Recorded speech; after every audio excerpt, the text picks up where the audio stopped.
Hello everyone, in today's video I'll be talking to you about 1 year of working on, let's say, Japan's top freelancing service website and projects. Yeah, don't worry, this is not a banter video, this is quite a serious video. I'll be giving you my take on 1 year of working in this company, not in, but via this company for freelance projects, which is Levtech.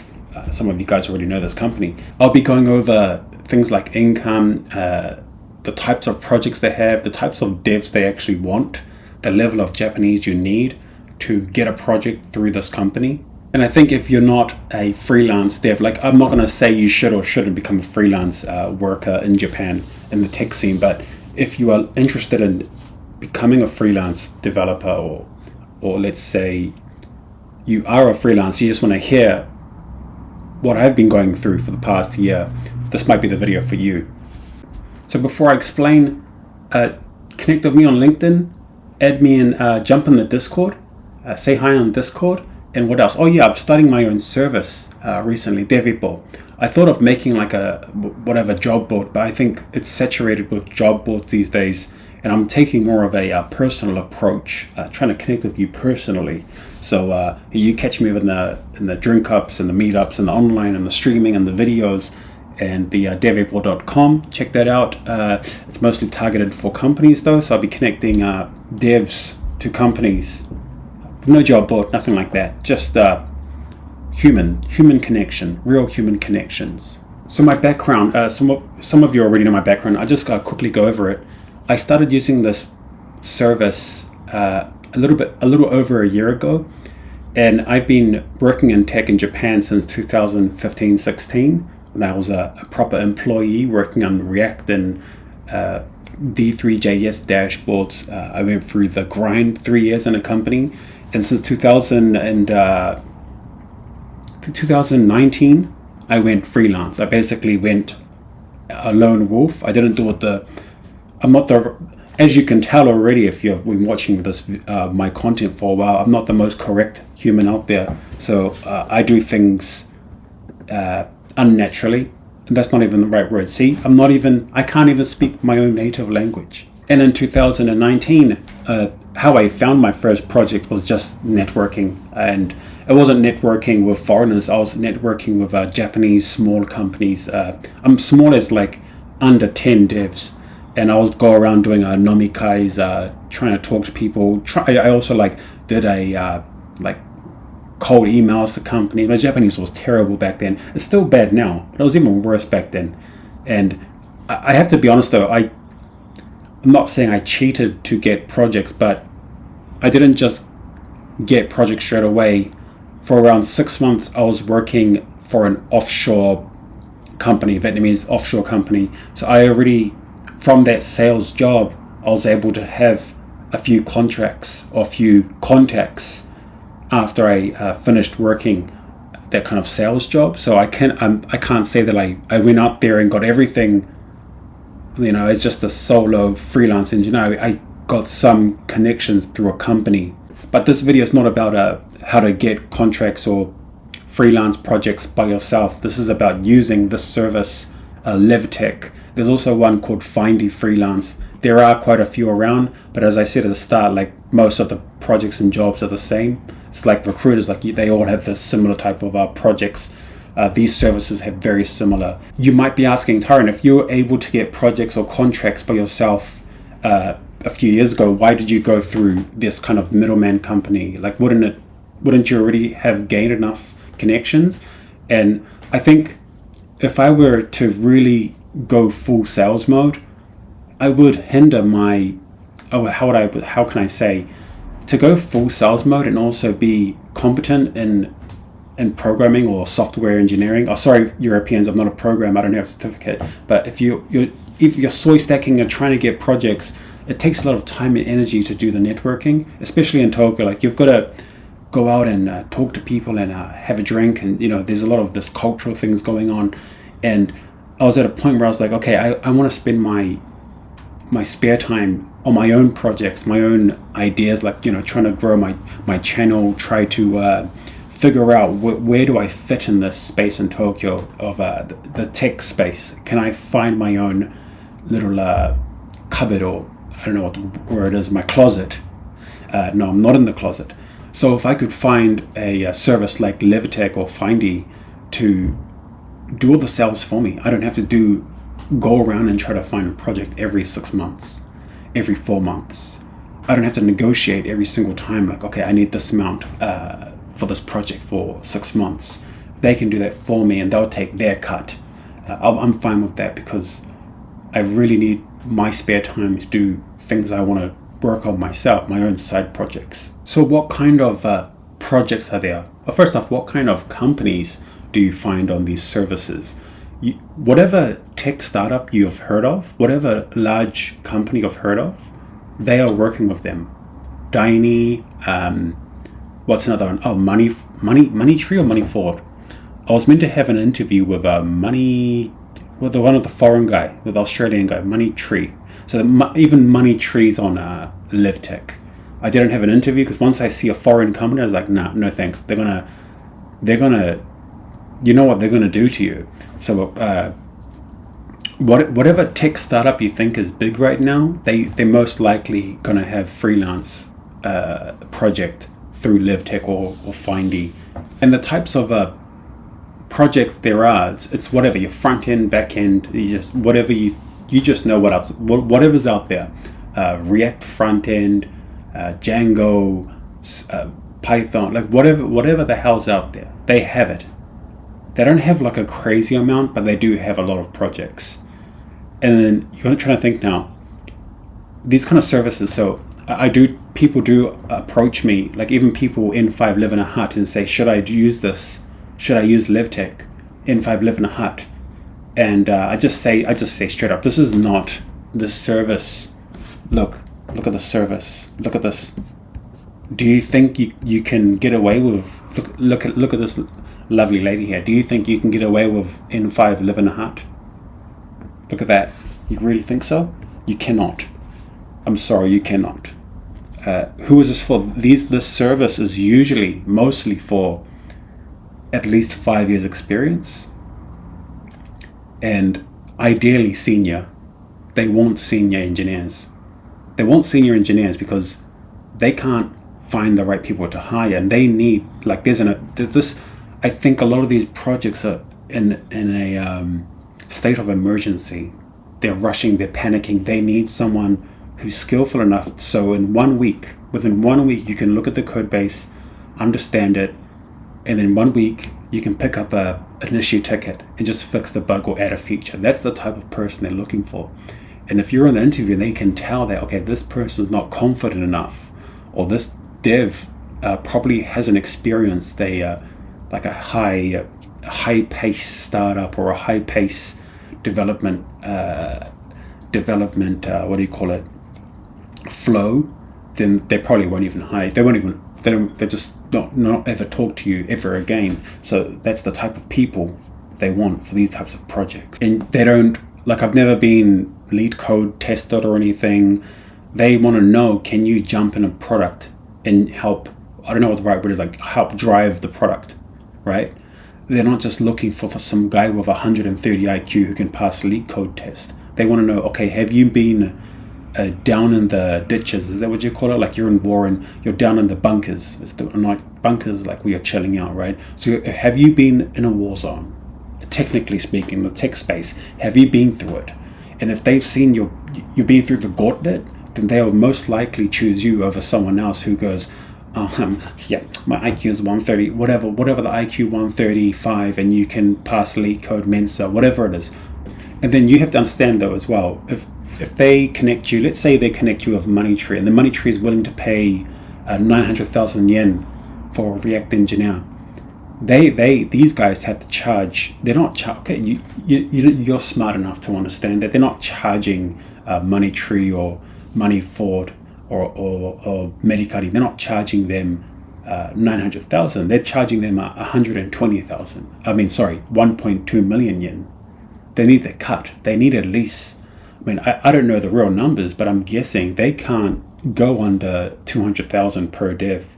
This is a large company. This company makes a lot of money. They're not cheapskates. I don't believe so. So I think, let's say in my case, I'm pretty straight up of how much I make through Levtech. It's usually around 800,000 yen a month. So in my case, they probably charge the client the 1 million yen per month, right? And they give me the 800,000, they pocket 200,000. And look, they just have agents. That's all they have. Okay, the language barrier. This service is all in Japanese. Like maybe there was one project where it was English okay. Besides that, I've only had Japanese companies and Japanese interviews. And so, it's quite difficult to get a project at Levtech or Findy with like N3. I think it might be quite difficult. Like, okay, I have no JLPT. I'm taking JLPT 2 tomorrow and I will fail. But I can speak. I'm fine in a project. I'm fine in an interview. I wouldn't be able to work 1 year with 3 different projects without being able to speak to a certain degree in Japanese. Like you have to be able to speak. You don't have to have N2 or N1, but you have to be able to go. If they ask you what was the most difficult project, and then you would have to explain that in Japanese, and they might try and press you or ask you more questions about something you did. And look, I failed interviews. I failed interviews as I think it's one. I forgot the company name, but it was like one of these startups in Japan, well invested, well funded, and they're looking for someone to jump in, a kind of senior like level. And technically, they were asking me questions. Okay, state management. Why would you choose one state management over another? And I just tell them my experience of using state managers and how I try not to use like the lightweight state managers for large projects. I try and stick with Redux. I try and stick with the state managers that have worked for a long time and have support, rather than the sexy cool thing. But anyway, so explaining this stuff in Japanese is like critical to whether or not you can get the project. So yeah, you need a good level of Japanese, and I'm not saying I'm good at any. You've heard how shit mine is. Also, I play down my abilities technically and in Japanese language. I do play down, but you know what I'm trying to say. You got to speak the language. Well, I have to talk about one more topic here, is the visas and taxes. So of course you understand, if you're a freelance worker, you have to do the taxes yourself. They don't do it for you. They have a service where you can use it to help you with taxes. I just don't touch it. I'm too much of a boomer to use software. I just use some Google Sheets and do it myself. And the other one is work visa. I'm not sure if they sponsor visas to come here. I heard it's illegal to sponsor for contracts, but I think people do it. So the best way for most of you guys is if you're working a tech job in Japan and then you switch over to freelance, they do extend work visas. They extended my visa, and they extend a bunch of other foreign workers in Levtech. I'm not sure if Findy does it, but I'm guessing they do. You have to talk to the agent before you switch over from normal job to freelance. But just to let you guys know, yes, they do. I'm not sure if they help with permanent residency applications, but visa extensions, they've got you. So I'll go over the 3 projects I have been through in the past year and a bit. The first one, it was for 6 months, and they were looking for a React dev for a manufacturing matching service. A large Japanese manufacturing company made some service of connecting manufacturers with people who want things made. And it was like kind of you uploaded CAD files, kind of like a 3D model of the piece of metal or steel you want made. It was quite interesting. Not real, it was quite boring actually. And that paid me around 800,000 yen a month. That was the first one. And that I had to get that one. So I signed up, and I was kind of taking my time. I signed up, and I had 5 companies that I was interested in. There's an agent who connects you with 5 companies. You can choose which companies you want, but I think sometimes it's best to leave it to the agent, because they know which companies might be okay with a gaijin, right? Because you're a gaijin. Remember that, you're a gaijin. So I had 5 interviews, and one of them accepted me. oh no, I think 2 accepted me. Another one was a car service for like international trading of Japanese car international auctions. So I had 2, and both of them interview was about 1 hour. So you have a 1 hour interview. All 5 of them was around 1 hour. You go through all the questions, usually the same. They don't really throw a curveball at you. Sometimes they do. They might try and mix it up, try and see if you're paying attention. And the 1 hour interview, and I think the vibe check is important. This is a part as well, right? Just being technically sound, I think it's not enough. I mean, of course it's not enough. They want to know, can you work in the team and connect with everyone? So I think the lead on this first project, he was a similar age, chill dude, plays the bass, he probably thought I was like a guitarist or something. I look like I do something like that. So I look like a stoner maybe to him, I don't know. So it could have been that, could have been multiple reasons, don't know the truth. But I went through that project for 6 months, and what happens is a lot of the time is you have like a 1 month trial. This is why, 1 month trial, and if it goes good, they do 3 month contracts, or maybe 3 or 2. It's very flexible, and I'm very flexible. Not me physically, but me, physically in terms of working. Incredibly flexible. So I said, 1 month trial, and if it works well, I can do 2 or 3 month contracts thereon. So you do 2 months, 3 months, and then in the last contract, they let you know like a month before that they won't be renewing it, and that could just be, in that case, there was nothing to be made. There was no more bugs to be fixed, no major bugs. They usually leave it to the junior or the interns or the junior devs of the company. So it's something to remember, that if they're paying a higher monthly fee, they don't want to keep you for too long. Ideally, they want to, before the project is nearly done, they want to kick you out and find junior dev, some poor SOB junior devs, to jump into a massive project and fix up all the minor bugs. But yes, that is how they use. So you have 1 month before they'll let you know, and then that 1 month before once they let you know, then the agent will start finding other projects for you to interview for. So what I did though, I said, just give me a few weeks off. So you take like 3 weeks off or a month off, and then you tell them, I'm ready in a month from now. But also you have to be careful, because you don't know how long it will take for you to find your next project. Luckily for me, the next project was a few weeks, like 2 or 3 weeks after my first one. I got my second project. Second project was a type of TSS editor, where you write and a speech comes out. It's like using AI. And again, this one was around the 800,000 yen per month, and it was a Japanese kind of a tech company. There's so many tech companies in Tokyo, and it was one of those ones. And it was okay. I mean, it was 6 months. It was less than 6 months, maybe, or around 6 months, and it was the same kind of deal. 1 month trial, then 2 or 3 month contracts after that. And the good thing is, because you get paid the 80man, or the 800,000 yen, and I'm quite a cheap guy, you can save quite a bit. You save quite a bit, so you don't feel worried that if you're out of work for 2 or 3 months, you're covered. You have your freelancers call it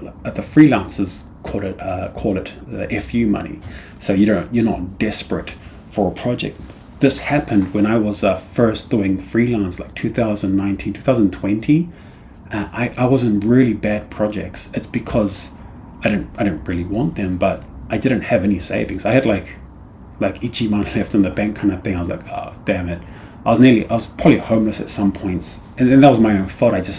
I didn't plan the freelance life correctly. I just, I'm a guy. I just wing it. I'm balls to the walls. Just do it. But it's not the best way for most of you guys here. And then the second project, like the first, it took around 5 interviews, 5 different companies, 5 interviews, around 1 hour each, and I got one of them. That one was the second one. The third one, the same too. The project I'm on right now, it took me 3 weeks to get. So after the last project, I just said to them, you know what, I'm in no rush right now because I wanted to move houses and family, things like that. And so I just took my time, and then they gave, I think, there was 4 interviews, and I got one of the projects, the one I'm working on right now. And this one now is I'm making like an SDK. See, the thing is, I'm not even a back-end engineer, but I was able to get a Nest.js SDK. I'm making an SDK app in Next.js. And it's the same, it's around the same, it's a bit more actually, a bit more than the last 2 projects per month. But I was, 3 weeks after, I was a bit concerned because the four interviews I got, the response was my Japanese was not good enough. And it's really frustrating because, look, you might think, oh, Tyrone, but you're making this amount a month. It must be easy for you to become an employee if you wanted to, or it must be easy to just find some whatever silly job. And that is true, but once you accept the project, like it's going to take a lot of energy, a lot of your mental capacity. I don't know if that's the right word. And sometimes I'm not sure if I should say yes to a project. And some of you guys know this because, you know, you're in the tech space. Okay, great. They're going to pay you this much. Oh, cool. And how difficult is the project? How many hours do you have to put in? Even if maybe it's not even about how many hours, but how much BS do you have to put up to get paid that that nice freelance pay? So I was kind of in a hut for about a few weeks, thinking, should I just go and do a baito right now, just to, do a baito for like 2 months, just to pay for rent and food, and then I still have my savings, and I'll pay my taxes off somehow, I'll be fine. But sometimes when using these services, you don't know when the next project is coming. Like you have no power on the sales side, right? If you're doing sales yourself, you can go out and start messaging people, DMing, going on LinkedIn, hey guys, SOS, help me, I'm under the water. You can do that. But with these services, they are looking after you. So if you don't like the sales part of, like most of us don't like sales, it's good to use these services. But if you are worried about those kinds of things, like you won't have a project for a while, you should probably do this and do sales by yourself. And the crazy one of the current project is, one day, let's say it was a Wednesday, Levtech called me and go, oh, Tyrone, can you come on this tomorrow there's an interview, is that cool? And I was like, oh, okay, sure, I'll just give it a try. Then I did the interview. Then the next day I go, Tyrone, here's a contract, you want to start, right? Can you start tomorrow? There's a meeting tomorrow. So like within 2 or 3 days, I've already signed the contract and had a meeting with the end client to start the actual job. Of course, I had an interview, and so it's really spontaneous, and that's the same as the last 2 projects as well. It was just like, okay, when do I start? Like, what's happening? And if you're not used to it, this might be quite stressful. This might be quite stressful for a lot of you guys out there. So let me quickly break down what I've said. So typically 5 interviews, and I got 1 of the projects, right? 5 companies get 1 project. Each interview takes under 1 hour. And often there's no live coding. It's all just conversation and discussing the tech stack or the whatever, the GitHub, whatever, they will ask you those questions. Contracts are usually 3 months at one time. They can go on for a year, or they can go on just for 6 months. It really depends. You have to be flexible, and it is quite spontaneous. You can get a project tomorrow. You sign up tomorrow, you get a project. I mean, okay, maybe not tomorrow, but the day after you can get a project. That could be as fast as that. There's no long-term security. They can just stop doing the contract with you next month. You do a 1-month contract, they don't just, bye-bye, we don't like you anymore. You're too much of a soy dev. So you have to have quite a bit of savings in the back, just in case, you never know. So what's next? As you said at the start of the video, you saw I'm starting DevIppo. I'm trying to make DevIppo my thing now. I've been doing this for 3 years, just yapping on YouTube. I've been making meetups, making some presentations of entrepreneurs, solo founders. So I'm trying to make this a thing now. So I think this will be my last year using Levtech. I'll use it till the end of December. And as I'm using it, as I'm doing this freelance stuff, I will make my own company. and try to get a sale by the end of the year, try and get a few sales so I can confirm that this can work. I can make this work. What I'm trying to say is that this is like a good stepping stone to do something else, something you really want to do. So like for my case, like you can do a project and have 1 or 2 months off, right? And that's really important. If you go the employee route, it's quite difficult to do that, right? Just take 2 months off. If you go this route, you can take 2 months off, then jump back in for a 3 months or 6 month contract. So I'll be building the alternative to recruiting or job boards. It's somewhere in between. So I'm not going to charge an arm and a leg, 30%, and I'm not going to be hurt by all these AI bots and you see those web job boards. They all have the same jobs. It's like you don't even know if it's real or not. I'll be in the middle there with some real people, real connections, no AI, no bots. N5 live in the heart. I'll still help you out, don't worry. My final message to foreign engineers in Japan, or if you're out of Japan, you're looking forward to coming to Japan to work freelance. I usually just don't recommend, even though I recommend this is a really great service, Levtech, I think they're doing a great job. As a foreigner, I think it's still risky. If you're employed, they most likely won't fire you. I know there's some guys who are going to comment, oh yeah, but I know. Shush. You're going to be safe. Your company's going to sponsor you if you're employed as an employee. It's stable. You don't stress over taxes. You don't stress over, what if I don't have a project from, whatever month? What am I going to do? So because of that, I do not recommend most people to go the freelance route unless you have a spouse visa or a permanent residency. In that case, go wild, go ham, enjoy it. It's fun, it's great. But if you're on a normal work visa, just be careful. You don't want to go your own way and then the way you're going is back home on a ship because you can't afford a flight. So you're on a cargo ship with rats. So you just don't want to be in that situation. So let me know what you think. Have any of you guys used the service? Have you looked into it? Is this something you want to do? If it is, hey, jump on the Discord chat in Japan Discord, out of Japan Discord as well.